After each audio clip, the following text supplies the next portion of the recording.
where we will be doing our weekly wrap-up of the last 7 founders I discussed on founderoftheday.com. Thank you for joining us. We have a lot to do. We're starting with last Friday, where I covered a Brutus, which is aka an anti-federalist paper.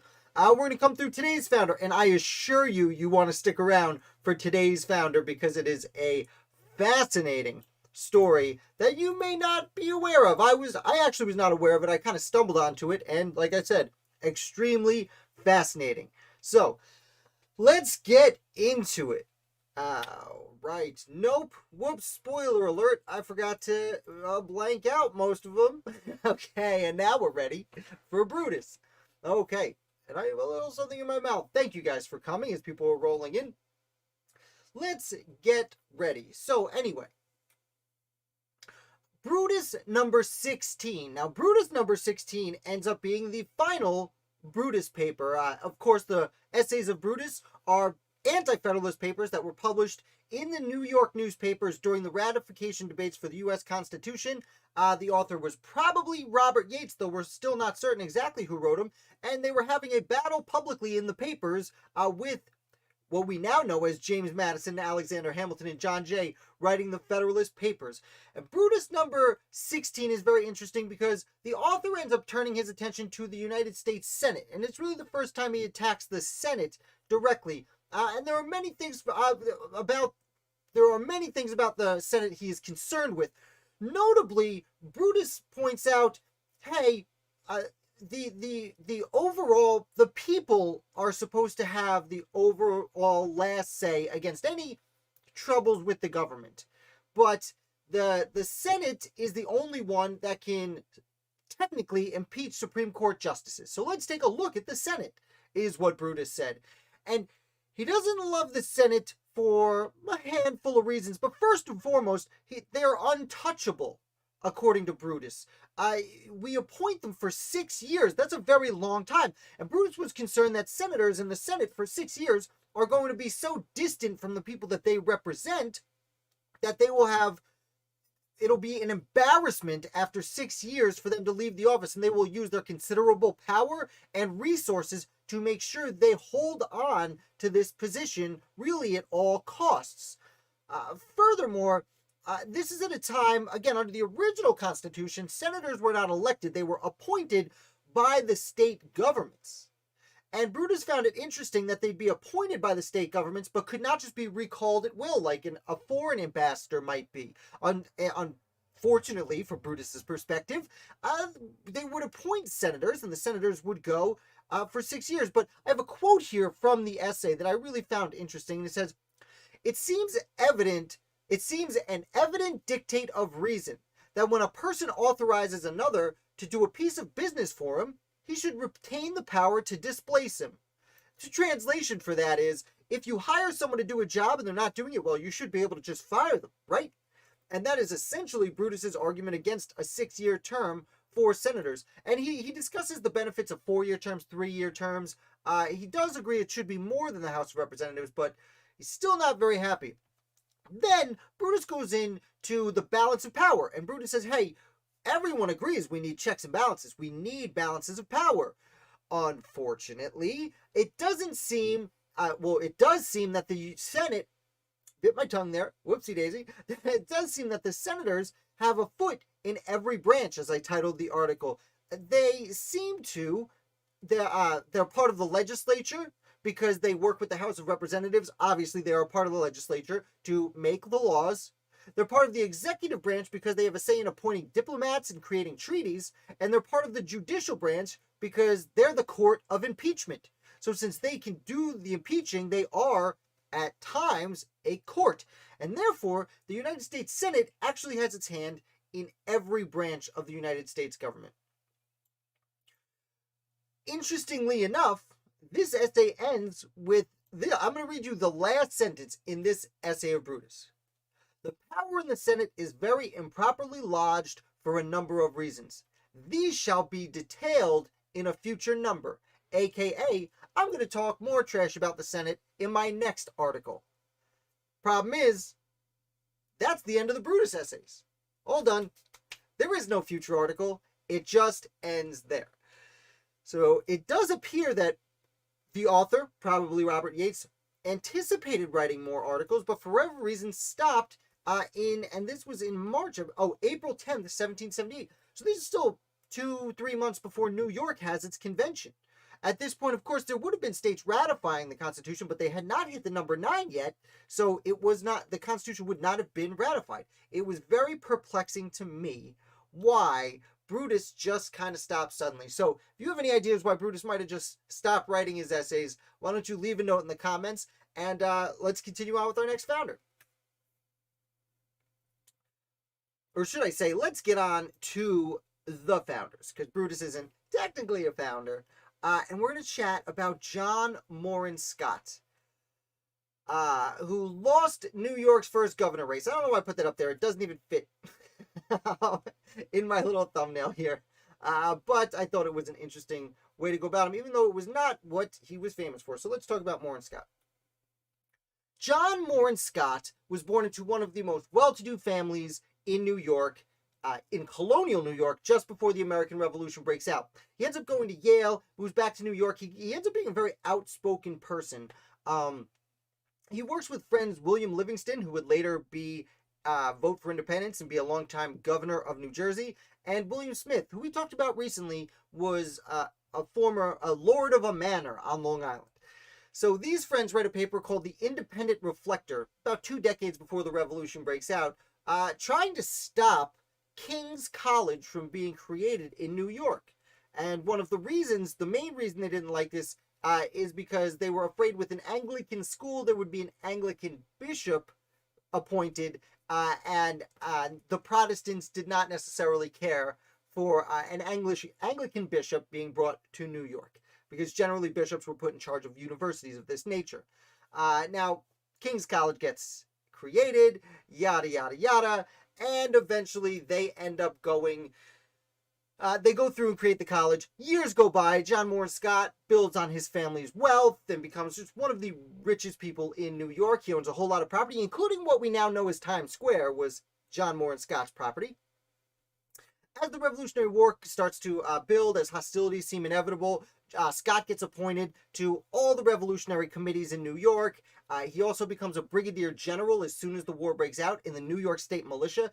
He leads a whole bunch of men in the New York campaign, Battle of Brooklyn, Harlem Heights, White Plains. Though he does end up resigning kind of quickly from his commission, he goes on to help write the first Constitution for New York State. And he is one of the 2 people originally nominated to run for governor of New York. And he was almost the first governor of New York, but instead, as it says next to me, he was the first person to lose an election for governor of New York. Of course, he lost to George Clinton, who holds the position throughout the revolution, basically the entire revolution. And then he goes on to be appointed as Secretary of State of New York. And he would hold Secretary of State of New York for several years, until his death. He unfortunately dies just after the war ends in the early 1780s, but he holds the position for the first, I think, 6 or 7 years of New York State's existence. And he works very closely with his friend, Governor George Clinton, this whole time. Now, I want to remind you that during the Revolution and until the Constitution was written, the different states very much viewed themselves as separate countries.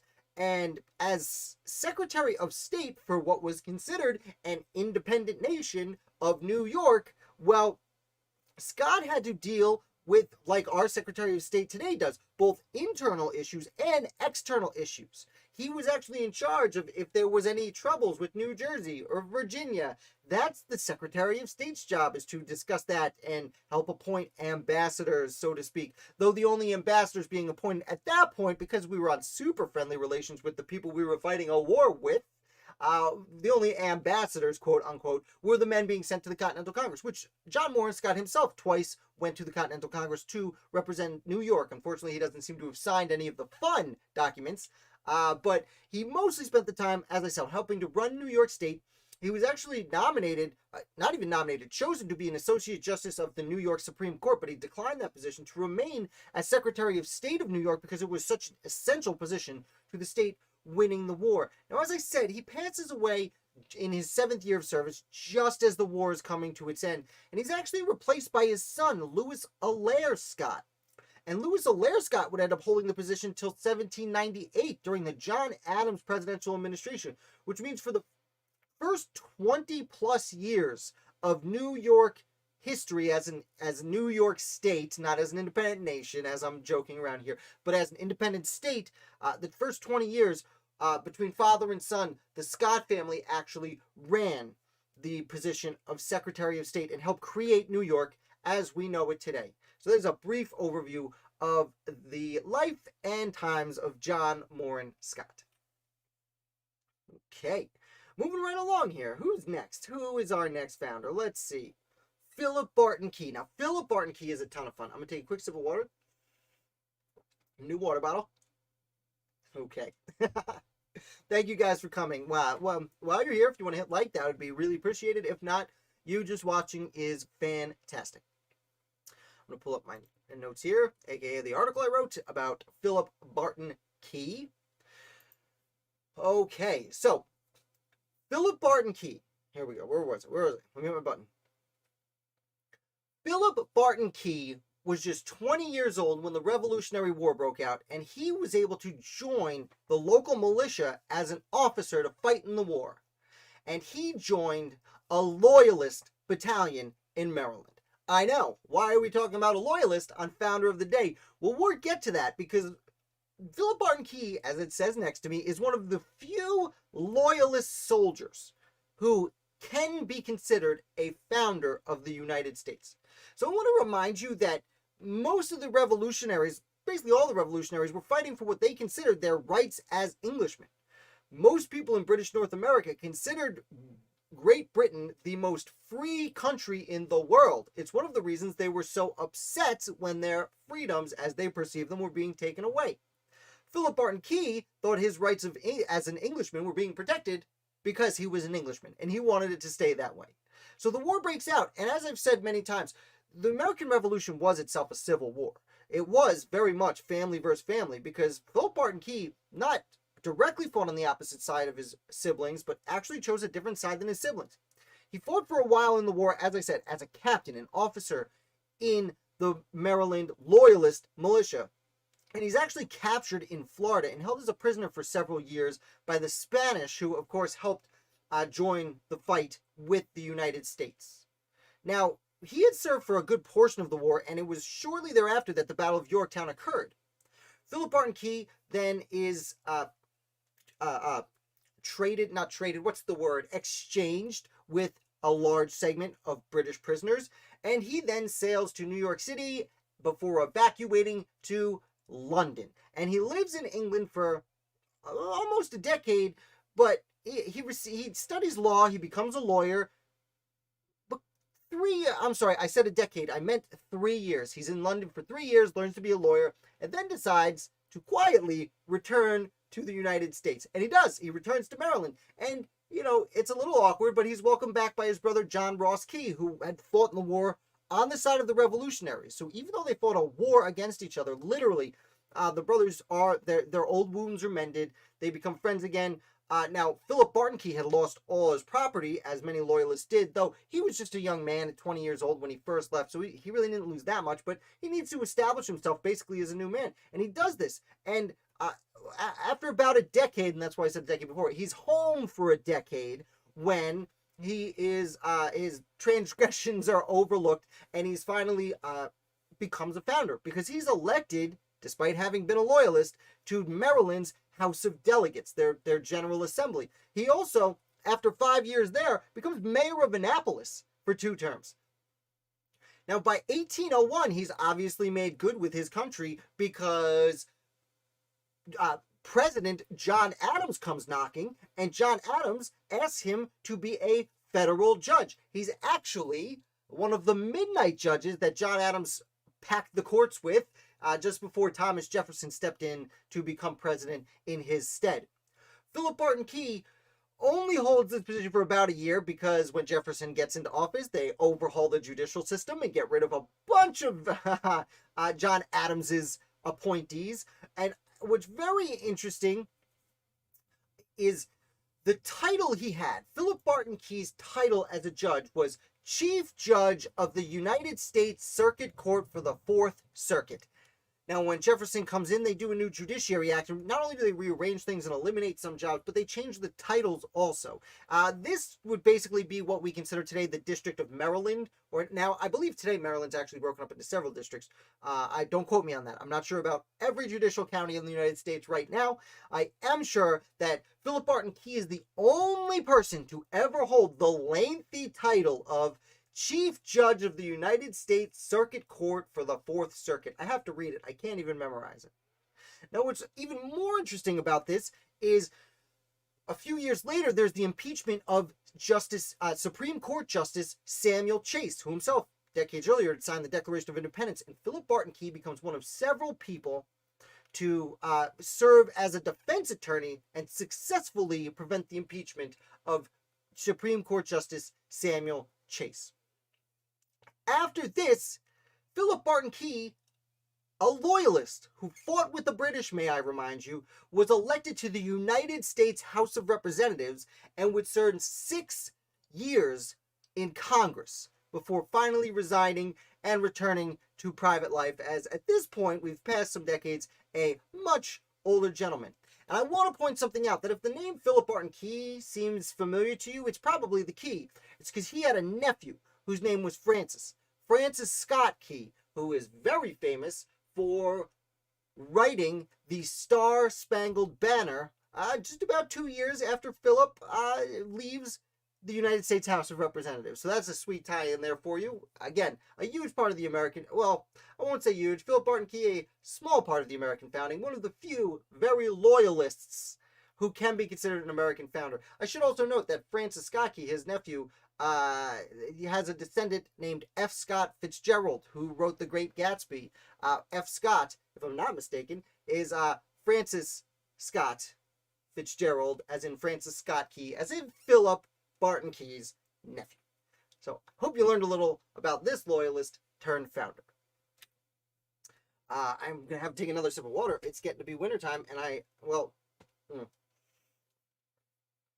it got cold. Today, for the first time, I turned on the heater and forgot to turn it off, so I'm going to get sweaty while I'm talking to you guys. Who is next? How could we ever find out? It is Peter Silvester. All right, Peter Silvester is himself, as everyone we're talking about, fascinating. Hey, whoever hit like just now, thank you so much. Thanks for your support. Excuse me.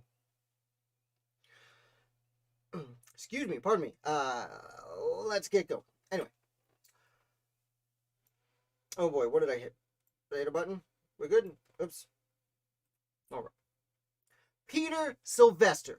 Peter Silvester had studied law as a young man in New York, and just before the American Revolution breaks out, well, about a decade before it breaks out, he moves to central New York and starts working as a personal attorney for Sir William Johnson. And I don't talk about Sir William Johnson enough on this channel, and I'm not going to talk about him too much now, but suffice to say, he was one of the most important people in central New York on the New York frontier. He had been there for years and made friends with the Native Americans, and he was really the branch between the Iroquois nation and the British government in New York. Now, William Johnson ends up dying in 1774, just before the war breaks out, and he had been named Sir William Johnson by that point. He probably would have stuck with the British. His son ends up fighting with the British through the war, but he was a very important person and should be considered an American founder. I should do a video on him. We'll get there. Right now we're talking about Peter Silvester, and I brought up the importance of Sir William Johnson just to reiterate that Peter Silvester, as a very young man moving to central New York to work for William Johnson, helped him make extraordinary connections which would help him in the future. He wouldn't be... Silvester ends up, again, about the time of his employer's death.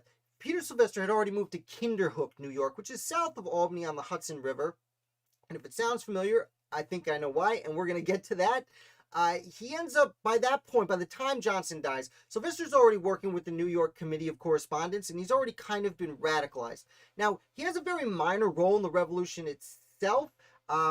He does briefly serve in the New York Provincial Congress, but once independence is created, he ends up kind of backing off, and this seems to be because he married Jane Van Schack, and the Van Schack family was a very wealthy Loyalist family, and Silvester was a proud patriot, but he didn't want to make too many waves in his own family, so he kept a little bit quiet. Now, it doesn't mean he wasn't important, because by the time hostilities are settling down, Peter Silvester is actually chosen as a judge on the County Court of Common Pleas, a very important local position to help settle regular debates that were legal. Let me say that again, to help make decisions legally. He actually ends up receiving an election to the state assembly and then really impresses people. And in 1789, he is chosen as an inaugural member of the United States House of Representatives. He is one of those first people to go to the first Congress. And he's only there for 2 sessions of Congress, and he serves as a Federalist, which is very important, especially in the swingy state of New York at the time. He ends up returning to the state government. He really has most of his success there, but as it says next to me, Peter Silvester educated a president. Now, Peter Silvester was back in Kinderhook, New York, running his private law practice, where he educated a lot of different people. And by the time he ends up becoming an older man, and a very young man, about 13 years old, boy, comes into his office to start learning from him. And that person's name was Martin Van Buren. And Martin Van Buren, as you might know, would eventually be president of the United States. And the reason you might recognize Kinderhook is Martin Van Buren would later be called Old Kinderhook, which legend has it is where we get the OK from, now that we say OK. Again, legend has it, can't really confirm that. But it's under Silvester's tutelage from 13 until, I believe, 19 that Martin Van Buren learns not only the law, but learns how to dress properly, learns how to carry himself as a gentleman, and learns how to schmooze and move among the upper echelons of society. Interesting side note, Silvester was a Federalist and remained a Federalist, but under his tutelage, Van Buren decides to become a Democratic Republican anyway. And it is it is Peter Silvester and his son, I believe it was John Silvester, I don't remember his son's name, but they recommended he go to New York City and study under William P. Van Ness for a brief time, for his final year of studies, to learn politics from the side that he agreed with. Which, again, at the time, even at the time, it was fairly partisan politics, but to say, hey, go to the other party because that's who you agree with, it shows a lot about Peter Silvester's character. And from there, Peter Silvester lives off the rest of his life, and he is most notable for his association with and teaching of Martin Van Buren, despite his contributions to the American founding. So I hope you learned a little bit about Peter Silvester. Again, take a quick sip of this new water bottle I got. Oh, it's so nice. And I am real thirsty out here. Thank you guys for coming so much. I really appreciate you watching. We're going to move on to founder number 5. Levi Lincoln. That's right. Do you like how I get surprised by seeing not only people I wrote about this week, but literally put these pictures up an hour and a half ago? I'm like, oh, look at that. Levi Lincoln. What do you know? Okay. Levi Lincoln. Let's do it. Okay. I got it. All these founders in a row, sometimes it throws me off a little bit. I got Massachusetts. From Massachusetts. Now I know who he is. Levi Lincoln of Massachusetts was a Harvard graduate who actually studied law with Joseph Hawley. Joseph Hawley is not a name you hear a lot nowadays, but he was an important early Boston radical, but up higher level radical, well-educated, very good friends with John Adams.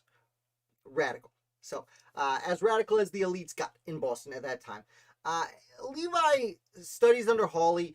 He actually joins the Minutemen, and when the call goes out for the Battle of Lexington and Concord, Levi Lincoln runs out and participates in the Battle of Lexington and Concord, which of all the rebels that end up getting involved very quickly, there's not actually that many people who are actually at Lexington and Concord. Now, Lincoln only serves for a few days and decides he's more of a man of books than of weapons, and he goes instead because the war broken out just as Lincoln had gotten his law degree. So he does go for that fight, but he ends up moving to Worcester, Massachusetts, where he establishes a law practice and becomes really the only lawyer in town. Many of the lawyers had fled the area because, well, they were loyalists, and they didn't want to stick around for whatever these patriots were going to do. So Levi Lincoln fills that void, but he also starts helping in public positions with the Patriots, and by 1779, he's chosen to help draft what becomes Massachusetts' first constitution. It is the second one written and the second one put up for ratification, but the first one that's actually passed and ratified. And Levi Lincoln helps serves on the committee that creates that. He wasn't a major role in it, but he was there. Now, he spends about the next 2 decades in the local state government, helping run Massachusetts. He runs for United States Congress on several occasions, but keeps losing until 1801, when he is actually finally elected to Congress. Now, this doesn't last very long, because he shows up in December, and by March, Thomas Jefferson comes a-knocking and says, hey, I'm president now. How would you like to be the 4th Attorney General of the United States of America? And Levi Lincoln is like, well, I've been trying to become a congressman for over a decade, but you know what? I'll do it. And he goes and he serves as Attorney General through the entirety of Jefferson's first term as president. Now, there are a lot of interesting things that happen along the way for Levi Lincoln. Most notable is participation in Marbury versus Madison. Marbury versus Madison is one of the most important court cases in American history, the result of which is John Marshall and the Supreme Court decided they have the power of judicial review, which means the Supreme Court gets to determine if a law is constitutional or not. Now, the background of this story essentially is John Adams, on his way out of the presidency, appointed a bunch of midnight justices. At the last minute, he said, I'm going to name a bunch of new judges and pack Federalists into the court just to screw my old buddy Jeff. And, well, Jefferson doesn't love this. So the thing is, you had to have a commission, just like in the military. So if you were a judge, you'd have to have a commission written out by Congress, approved by Congress, and then signed by the president and handed to you. And the person whose job it was to hand you your commission as judge was the Secretary of State. So Thomas Jefferson writes to James Madison and says, don't give them their commissions. Just don't give it to them, and they can never have the position. Side note, Levi Lincoln showed up before James Madison, and James Madison was a little sick, so he gets there a few weeks late. And Levi Lincoln unofficially acts as Secretary of State for a few weeks, while awaiting Madison as acting Secretary of State. He doesn't really count as a Secretary of State, but he was the first one who didn't deliver the commissions. Then Madison shows up to also take responsibility for not delivering the commissions. Either way, one of the gentlemen, a Justice Marbury, sues the federal government for this. I want my commission. And this goes to the Supreme Court, and this is a very important case. But what's really interesting about Lincoln is Levi Lincoln is called to the stand as Attorney General of the United States to testify in front of the Supreme Court. Even more interestingly is the man he replaced, Charles Lee, not General Charles Lee of the Virginia dynasty, Charles Lee, who was the former Attorney General under John Adams. So you have a former Attorney General questioning the current Attorney General in front of the Supreme Court. Now, unfortunately, in this case, this is the only time I'm aware of that you have one Attorney General questioning another one. As I said, the end result of that case is that the justices give themselves right of judicial review, basically say you have to deliver the commissions, but by that point they were already reorganizing, as I was stating earlier, under the Judiciary Act of 1781, I believe is the year that the Judiciary Act came out. So after 4 years, the entire first term of Jefferson's administration, Levi Lincoln does a whole bunch of stuff. He also, I should note this, I didn't put it in the article, but while they were debating the Louisiana Purchase, Levi Lincoln said, well, can we just have one of the existing states make the purchase, since it's unconstitutional for the federal government to do, but technically the independent states could make purchases? Maybe we could just have one of the states make it. Now, they didn't go in that direction, but I thought that was really curious when I read that. Lincoln, after 4 years in office, leaves. He doesn't want to stick around for the second term. He's had enough of Washington. He goes back to Massachusetts. He ends up running for governor on several occasions. He becomes lieutenant governor for 2 terms. He spends several years as lieutenant governor. He does serve as acting governor for several months, but he loses his bids for governor of Massachusetts. But, He was lieutenant governor for quite a while. He actually, at the end of his life, his old friend from the Jefferson administration, James Madison, appoints him or nominates him to sit as an associate justice of the United States Supreme Court. But Levi Lincoln, at the time, having failing health, and what I read is his eyesight was going, and it was getting harder for him to read, which he would need to do to be a justice. Levi Lincoln declines the opportunity to be on the United States Supreme Court. So that is a brief overview of what I think is the fascinating life of Levi Lincoln, Sr., the 4th United States Attorney General. I'd have to throw the senior in there because his son would end up to go on to do a lot in the second generation of American political leaders. Excuse me. So that is Levi Lincoln. We are rocking and we are rolling. Oh man, we're already at number 6, huh? Okay. Samuel Dexter. Samuel Dexter himself is also a lot of fun. He is a Secretary of War and a Secretary of Treasury. So, I'm going to take a sip of water. We will talk a little bit about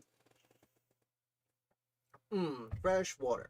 Not coffee. Coffee's for Fridays when we do trivia. Hey, if you're new here, trivia tomorrow. Subscribe. Oh, excuse me. Getting a little stuffy for whatever reason. I guess allergies? I don't know. Okay, so. Samuel Dexter. Samuel Dexter was the 3rd member of his family to have the name Samuel Dexter. The Dexter family, they were important throughout Massachusetts. They actually had a few very important preachers and such. Now, Dexter's father wanted him to be a preacher. He decided not to. As many of the people we talk about on this channel, he decides to be a lawyer, and he studies law at Harvard. So he decides to do this instead of fighting in the Revolutionary War. Now, I will say, just after the British evacuate Boston, George Washington and his army leave Boston to go down to New York. And while they're doing that, they stay at Samuel Dexter's father's house. So he meets George Washington, spends the night with him as a very young man, about 16 years old. Now, despite this, Dexter does not, as I said, join the army. He ends up studying law. Interestingly enough, and this was totally by chance, he ends up studying under the last founder we discussed, Levi Lincoln. Just like Levi Lincoln, Dexter skips the violence and decides to be a lawyer. But ends up being very successful in getting elected as a very young man. By the time he's 30 years old, he is elected to the state assembly and establishes himself as an extremely important leader. Now, in the mid-1790s, again, still only in his 30s, Samuel Dexter is elected to the U.S. House of Representatives. He spends several years there before he's actually sent to the United States Senate. Now, he is not in the United States Senate for very long at all, because Dexter is chosen by President John Adams to come over and serve as the 4th United States Secretary of War. I found this very fascinating because why would he choose someone who skipped the war to serve as Secretary of War? Someone with zero military experience serving as Secretary of War. Though to be fair, John Adams didn't serve in the warfare himself, so maybe he was not biased. Who knows? Perhaps Samuel Dexter had put his head into books and learned a lot about war. I don't know. I find it a little bit fishy, especially this is just as the McHenry was fired because he was being too much of Hamilton's lackey at the time with Pickering, and it is just about the time that the quasi-war with France is ending anyway. So maybe he didn't really need a top-level Secretary of War. Not to insult Mr. Dexter over here, but also interesting, about this time, Oliver Wolcott Jr. resigns as Secretary of Treasury. And Samuel Dexter is then appointed by President Adams as the 3rd Secretary of Treasury in the history of the United States. Just to reiterate, it is Alexander Hamilton, then Oliver Wolcott Jr., and then Samuel Dexter running the extraordinarily complicated system of Hamilton's financial plan under the Adams administration. In the month of January 1801, while President Adams was a lame duck president, Dexter was actually appointed as Secretary of Treasury while he was still Secretary of War. So he holds both positions at a time when there was really, they had added Secretary of Navy. So at a time when there was 5 cabinet positions, Samuel Dexter holds 2 of them, making him one of the most important people in the United States government. He already was when he held both positions. After January of 1801, he still holds on as Secretary of Treasury and then does not participate as Secretary of War anymore. And actually, when Thomas Jefferson takes over as president, not all of his cabinet members are there yet, and Dexter hangs around for the first 2 months of the Jefferson administration till his replacement can show up. And Albert Gallatin, who is in his own right a brilliant and extremely underrated Secretary of Treasury, one of the more important American founders who is almost totally forgotten nowadays.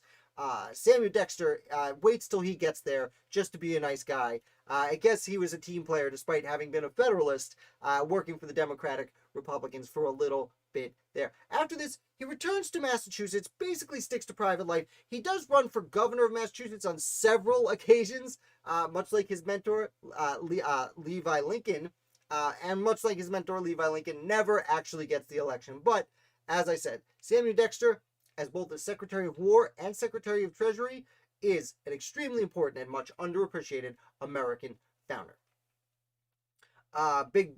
Big bridges. I see you there. Thank you for answering for me, Ashley. I really appreciate that. Yeah, 8:15.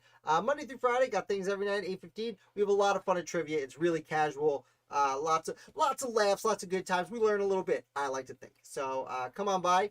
We try and name every founder who was involved with the legislative branch of the American Revolution. I don't think we did it. What did we get last time, Ashley? You were here last week. What did we get? Like 241 out of 243? We missed like 2 people.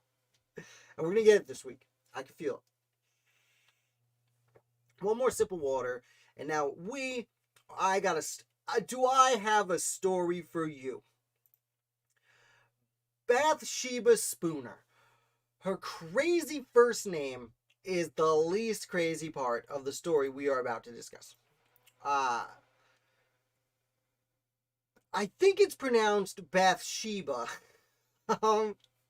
It's a pretty intense name. As it says below her, she is the first woman hanged in the history of the United States. Now, I do want to put a footnote here. She is the first woman hanged after the Declaration of Independence was ratified in the United States. There had been women hanged previously, and there would be women hanged in the future. And also, my understanding is it is appropriately to say hanged. The past tense of hang is hanged, not hung, unless you're hanging a frame. I don't know. I've been corrected enough times in my life to know that hanged is the right way to say it. But let's get into this. This is going to be fun. So, Bathsheba Spooner. Better said as Bathsheba Ruggles Spooner. And before we talk about Bathsheba, we should make clear exactly who her father was. Thomas Ruggles was an extremely important member of Massachusetts Colonial Assembly. He had served as Speaker of the Colonial Assembly on several occasions, and in the mid-1760s was actually a delegate to the Stamp Act Congress. And the Stamp Act Congress in New York City, of course, was about a decade before the Revolution breaks out, and they didn't like the Stamp Act and wrote a bunch of grievances to the King in England and Parliament, and it worked. And then 10 years later, at the First Continental Congress, they thought the same thing would work, and it didn't work later on. But the important thing about Thomas Ruggles is he went there very much against the idea of having a Stamp Act Congress at all. He was uber loyal to the king. He didn't like the fact that people were even pretending to lay grievances at the feet of His Majesty. So he went to the Stamp Act Congress, tried to ruin it. They still got it. Like I said, they would send out letters to the 3 letters, one to the king, one to the House of Lords, one to the House of Commons. And Thomas Ruggles didn't sign any of them. When the Revolutionary War breaks out, Thomas Ruggles ends up siding with the Loyalists, obviously, and leads Loyalists in the field, though he's an older man at that point, and quickly evacuates to Nova Scotia, where he actually becomes a founder of Nova Scotia at the end of his life. Now, when he leaves behind several family members, mostly daughters who at this point have been married off, and one of them was Bathsheba Spooner. So Bathsheba Ruggles, back in the mid-1760s, just after her daddy was at the Stamp Act Congress, Bathsheba Ruggles marries a man named Joshua Spooner. She becomes Bathsheba Ruggles Spooner, or as one might say, Bathsheba Spooner. Joshua Spooner, Bathsheba's husband, was a moderately wealthy farmer. He came from a pretty good background, his family, and he was a farmer now. And when the hostilities began for the American Revolution 10 years later, Joshua joins the Continental Army. He becomes a Continental soldier. Bathsheba, for her part, helped nurse a young boy named Ezra Ross back from health. There was a 16-year-old Continental Army soldier named Ezra Ross who had been sick, and he was friendly with Joshua Spooner, Bathsheba's husband, and Bathsheba agreed with her husband, hey, I'll take care of this kid, I'll make him healthy again. And boy, did she take care of him. She made him nice and healthy, and then they had a little fling. And Bathsheba became pregnant, and the assumption is it was Ezra's child. Now, I want to note at this point, Bathsheba's 32 years old, so Ezra Ross is half her age. This soldier, I shouldn't say soldier, he was a soldier, but this child, essentially, seems to have gotten her pregnant. Now, Bathsheba seems to, I don't want to say lose her mind, but, well, yeah, probably, because she falls head over heels for this young Ezra boy, and she tries to get him to kill her husband, presumably so that they could live together in bliss. Now, Ezra actually takes a bottle, I believe it was nitric acid, with him because he was friendly with her husband Joshua. He looked at him as kind of a mentor, and they would travel together around Massachusetts between going warring. And he actually brought poison to poison Joshua, but couldn't go through with it and backs out. And then about this time, Bathsheba's not super happy that Ezra backed out of murdering her husband, but she becomes friendly with two former British soldiers who have deserted the British Army. And she becomes friendly with these lowlifes, and she convinces them to kill her husband. And she writes to Ezra and says, hey, I found people to do it. If you won't do it, I found people who will. So Ezra kind of runs over after he gets that letter and says, hey, what's going on here? And he gets there pretty much just in time for Joshua to come home and one of the British soldiers to kill him. They just essentially attack him and beat him half to death. And then the two British soldiers, Bathsheba and Ezra, hide the body, and they hide it in a well not far enough away. And Bathsheba decides to reward the British soldiers by giving them booze and giving them a bunch of money from her husband's box and a bunch of his belongings, clothes and shoe buckles and whatnot, and a horse. And the soldiers take the horse on the road, and they go to a tavern, and they're already drunk, and they're looking like, look at these sweet shoe buckles I got. And people pretty much right away were like, no way, that's Joshua Spooner's shoe buckles. Did you steal it? They start investigating. They find the body almost right away. It's a handful of days, and the jig is up. And everyone involved is arrested. All four parties, the two British officers, Bathsheba Spooner, and Ezra Ross, the 16-year-old who found himself in this situation. Anyway, they end up going to trial. And interestingly enough, the trial is prosecuted by Robert Treat Paine, a signer of the Declaration of Independence. And this is in 1778, so just 2 years after the signing of the Declaration of Independence. Robert Treat Paine's back in Massachusetts prosecuting this murder trial. Very, very interestingly, and 1000% by chance, the defense attorney was Levi Lincoln Sr., who I've talked about now in my last two videos, or were my last two founders. Levi Lincoln Sr. just happened to appear in this discussion also as the defense attorney. Now, he doesn't defend anyone very well except the 16-year-old Levi Lincoln, who he basically says he's just a kid. He backed out of the murder once. He was just kind of around for it this time. There's really no reason for him to be tried and hanged for this crime when obviously these other grown-ups were in charge of it. Now, what ends up happening is they all get convicted, even the Ezra Ross. They're like, well, if he's old enough to serve in the army at 16, he's old enough to be hung for his crimes. And that is exactly what happened. Now, Bathsheba actually tries to prevent, or I'll say stay her execution for a while until her child can be born.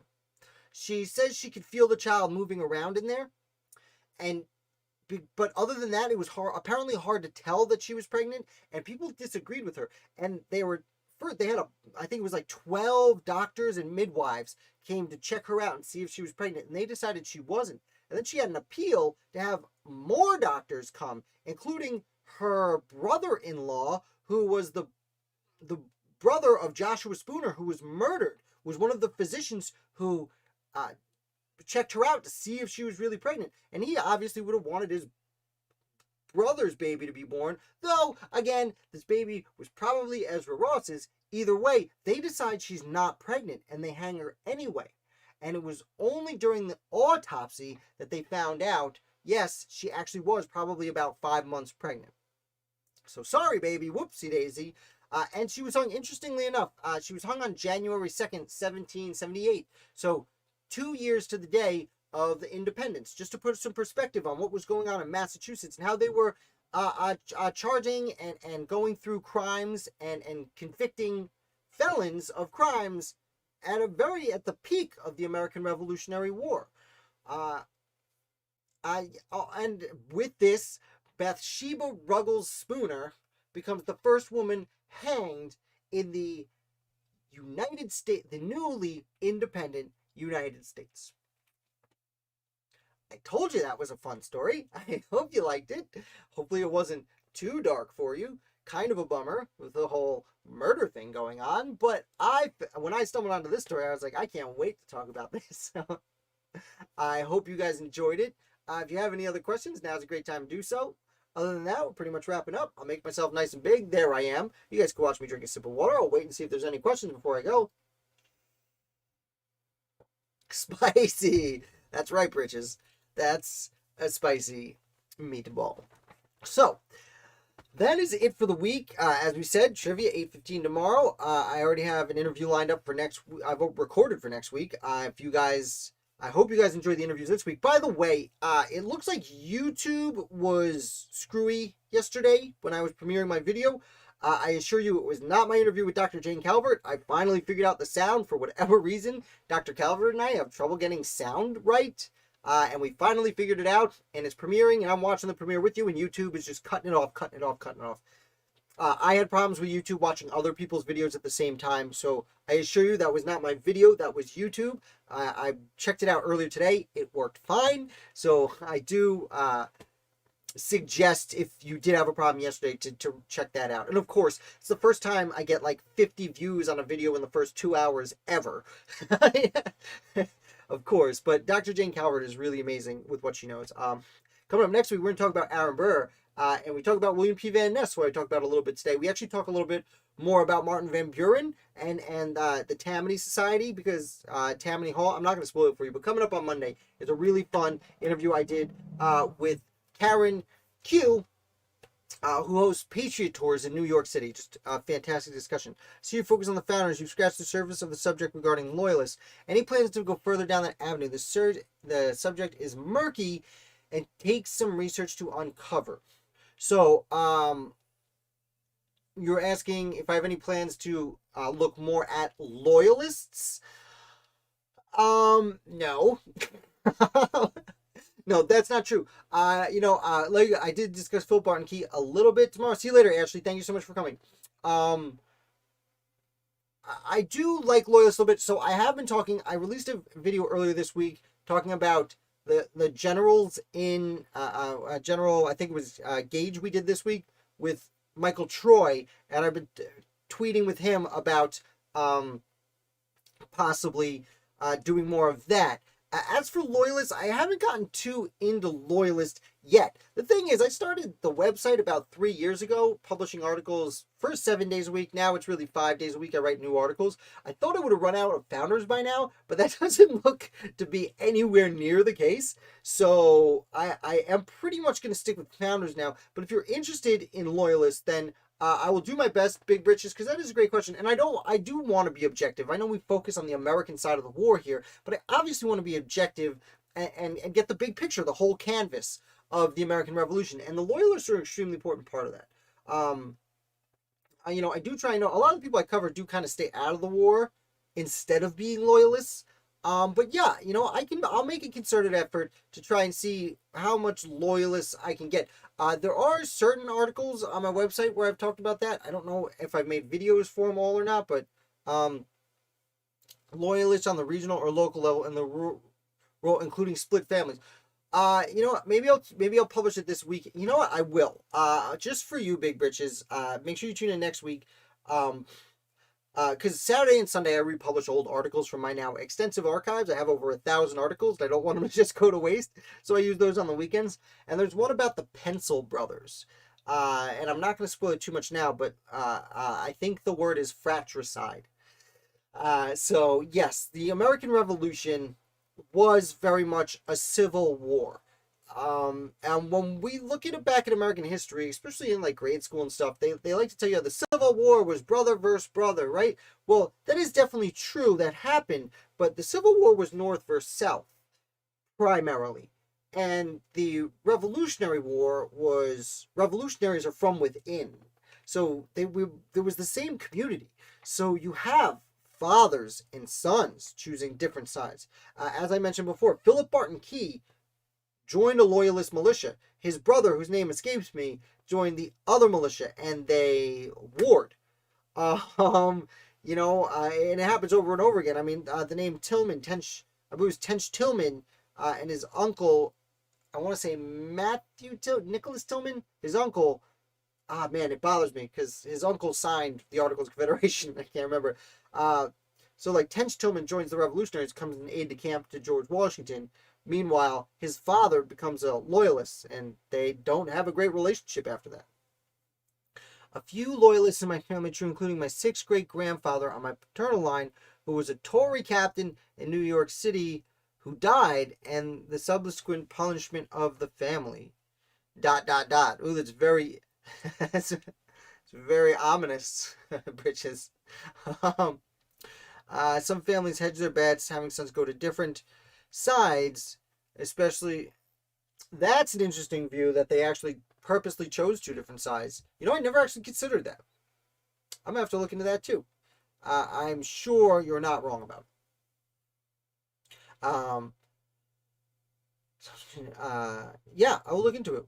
What's your 6th great grandfather's name? Let me know the name. I'll look into it. Can't promise a ton, but I have looked into random family members for people, and I like the super random ones, because then I become an authority on people. Excuse me. There is a gentleman named Southey Simpson, who was a member of the 5th Virginia Convention, the second convention where Patrick Henry gave his liberty, give me freedom or give me death speech. And I put a lot of work into Southey Simpson, and I'm probably the internet's foremost article on Southey Simpson. I just like the name Southey, so I went after it for a while. And yeah, so the really obscure ones I really enjoy. Yeah, let me know the name, and I will see what I can find for you. That'd be fun. Other than that, about to hit an hour. It's been a lot of fun hanging out with you guys. I've already done a lot of research you can share with me. Also, my mother's maternal line, Colonel Robert Ferguson. All right, we'll look into it. Very cool. Very cool. Captain Edward Edwards of New York City? North Carolina. Interesting. Okay, cool. I know there was an Edwards family in Philadelphia that was important. I don't know of the Edward. Don't know of. I'm not. There's a name that came up recently, but I don't think it was Edwards. But I think I'm like revising it in my head. But who was it? The Biddles. Charles Biddle. Charles Biddle. Come with me, guys. I just want to see something. I want to see if I already have a lead or not. Charles Biddle. Shepherd. Nope, it wasn't Edwards. The woman he married was Hannah Shepherd, not Biddle. Or not Edwards. So sorry. I thought of an Edwards right off the bat, but I did not. I'll check it out. Thank you so much. And thank you for watching, guys. Again, if there's ever any more questions, I'm here for it. In the description below are links to all my social medias, my email address, if you want to get to me there. And as always, if you want to support this channel and help defray some of the expenses I put in here, check out my Patreon page below. Don't put up enough stuff over there as I should, but I do over there. Just pop in and say hello. Missed a few live streams, but I'm watching. Okay, great. Thanks, Adam, for coming. I really appreciate you coming. Thank you so much. Britches Edwards from Surrey County, Virginia. Link to Isaac Edwards, North Carolina. Secretary of State who formed the Continental Okay, well then that's an easy lead for me to follow. Isaac Edwards was Secretary of State. Okay, cool. I will definitely look into that for you, Britches. Adam Lewis, thank you for coming. Ashley, if you're still hanging around, thank you for coming. Anyone else, thank you for coming. Make sure you hit like on your way out. That is the greatest honor you could give me. It is super helpful to the channel. It makes me smile. Thank you guys so much. I will be back tomorrow with trivia and all throughout next week with interviews and other such American Revolution content. Thank you so much, and we go out on round bottom.